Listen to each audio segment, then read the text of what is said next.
I'm just starting to record it because of what you're saying. It's like good shit. Yeah. It's good stuff, I should say. Yeah. But yeah. It seems like that's exactly the transition that's happening right now for both of us. You've been traveling longer than I have, so you've learned it more, but like Not figuring out necessarily. It's all different there's processes. different paths, yeah. Yeah. But like leaving everything you know. Okay, so that was me like 3 months ago. Like leaving everything I knew, going and traveling.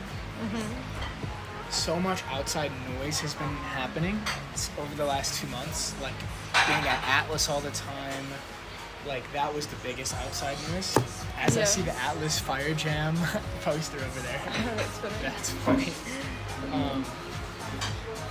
But now it seems like we're both in this season of like coming back in to ourselves to integrate everything that we've learned about ourselves through the social relationships, because to me, like, social relationships are the greatest way to reveal where you are not free, or the greatest way to reveal your triggers, or where you change around certain people. Oh, around this certain type of person I act different. Yeah, but that's also because of, I feel, like, archetypes, you know, as well, in a sense of, like, other people, depending, like,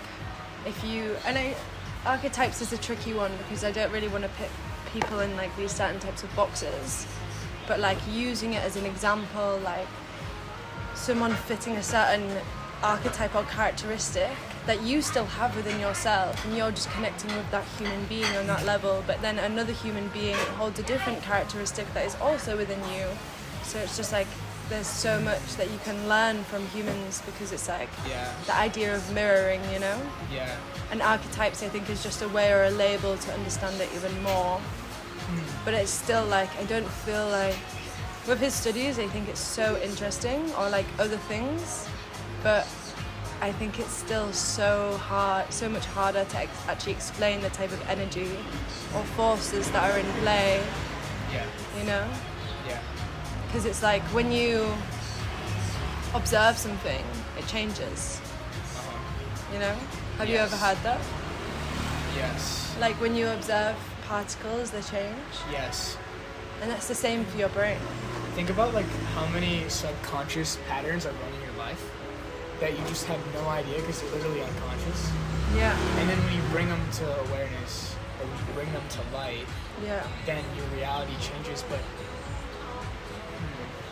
actually, the past few days I've been thinking about this a lot, like going into yourself, because to actually change like your relationship with reality, you have to go within yourself and like do the cleaning or whatever it is, right? Do the inner cleaning. But it's so it can be so uncomfortable. It can be so fucking uncomfortable. Yeah. Like even today, as I'm sitting here at this cafe for the past 3 hours now by myself, I feel like I'm working through stuff because of so much creative energy that it's slightly anxious. It is anxious. It's so much energy that I want to build and create and do all these things. But what I'm trying to get to is doing this from a place of pure security and creation and freedom. Yeah. And I uncovered some of these unconscious programs last night, in this retreat. I did I was gonna do 3 days, but I cut it short today. That's why I'm here a day early and I didn't tell anybody. Really? But, yeah. I did 2 days, no technology or very minimal technology and no food, and just sitting with myself and seeing what came up. Yeah. And this simmering knot of anxiety in the chest is just there. In your chest? Yes. Are you in this space or this space? Just underneath? Because you're pointing here. Where? Yeah, it's more the solar plexus, actually. Yeah. Yes. And last night I was going through this course about freedom from anxiety. It's this spiritual teacher. And he said usually people's anxiety is perpetuated by 2 programs that are unconsciously putting them in mental prison. So the first program is I'm not safe, and the second program is I'm not gonna be okay. And so what you do is from those two prisons, I'm not safe, I'm not going to be okay. You get into that feeling and you think, when in childhood did I feel this? Or like, when in my life have I felt this? And then you just flip it on its head and like you say, I am safe and I am going to be okay. And then what does this feel like? It's the most powerful thing that you can do. And it completely changes anything. And every time completely changes anything. It's just all perception. It's like, it's funny. There's this thing, and it's kind of like beyond space and time through meditation, and like the idea of like quantum leaping, for example. Through meditation. I'm gonna fall over because look at, literally, I'm gonna let you finish. But as you were walking up here, I was finishing this post and I pressed publish right as like you were ordering your drink. Really? Oh my god! No way. It's so strange. Remove our decision to go out the ordinary outside the comfort zone. Quantum field, the rate of your evolution and the trajectory of your life. This leap is not linear. The decision is only made with reason and it cannot be justified with purely logic. Instead, the decision is made with courage and it's understood with faith. It's very true. Examples include buying a one-way plane ticket, leaving a job or relationship, dropping what feels like big money or kitchen treat costs. Usually it's decision, it's a fuck it, it's a quantum leap. That's funny.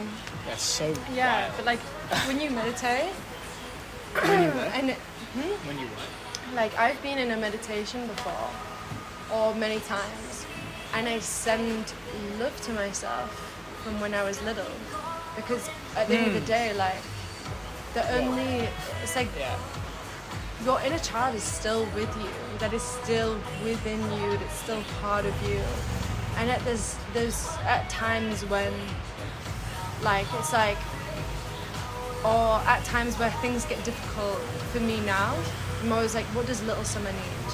What does she need? What does she need that I can give her? Because I have the tools that I can give it to her now. And you can give it to yourself in the present moment. And there was times where I was little and it was like, she didn't get what she deserved. And you have to like, and it's kind of like this meditation, and it's like, you're giving yourself so much love. Oh, what's his name? There's a book on it. I forgot the book, but it's a really good book. Becoming Supernatural. Joe Dispenza? Yeah. Interesting. I have the book and I've read like a chapter, but I've never gone deep into his stuff. I think it's really good, but I feel like he repeats himself. I went deep, like halfway, because I downloaded the audiobook, and it was really beautiful, and that's kind of what he talks about as well, and he says it a lot better than I do, and it's really beautiful. Maybe. Yeah. But I know what you're getting at, even without reading his stuff. Yeah. Like this quantum field, it's outside of the dimension of space and time, right? So time doesn't exist. So you giving love to your past self, your child self, that is actually still within you because time is an illusion and it's a construct. Yeah. Then that's how you're liberating yourself, I think. Yeah, fully, because you're giving yourself that love, you know? And like you feel it. You really feel it. And there's times where like the inner child or the trauma, it's all stored in the body. Yeah. Right? It's like the pain body. It's all I feel like understanding this game of life, it's like there's this huge puzzle we're trying to figure out. And the answers are so simple, but like they're also so complex to get to. It's like the ultimate paradox. It's so funny. And like right now, facing our shadows. Facing our shadows. Yeah. You're writing this down right now? Yeah. I might post this as a podcast. What do you think? Would that be okay? Yeah. I might try it. So like, when it comes to Carl Jung, he says like major archetypes. So he has the shadow, anima, animus, which is like the feminine, the masculine, the persona, and the self. And I feel like, you know, when it's like someone asks you, who's at a board meeting in your head? If you could have like a table and they're all having dinner together, how many is there? And I feel like, I always said, there is my dark side, and I feel like there's a dark side for myself where it comes to my dark masculine and dark feminine within myself, and which is the anima and animus, and I feel like the dark is the shadow, and the persona is something that you put on your mask, and I feel like that is kind of like linked to the ego in a way. Definitely. And then you have yourself, and I feel like that is that line, like that linear energy point that is within you, which is the observer. But there's also so much underneath that, like an onion peel. But when you say that last self, because you're separating persona / ego and self, would you say this self is the self with a capital S or a lowercase s? Do you know what I mean? No. This one says self, the central archetype representing our innate drive for unity and wholeness. So it's the thing that wants you to be whole, you know? That feels to me like it would be the capital S self. So I feel like the difference is lowercase self is like Jack, Summer, like our personalities, the egos. Uppercase self is like that unity or collective conscious or awareness. Kind of the idea of your spirit, your spirit. However you want to say. Yeah. And so the key, this is where it gets confusing, right? It's like, okay, you know the essence of who you are to be spirit or soul, like on an intellectual level, but are you actually experiencing it walking around on Earth? Like knowing that you're a 4D player, but you're playing in the 3D world. Yeah. Like you're playing the character, but you're not the character. Yeah. That is... You've got to like... I think that's why it's like a balance of both.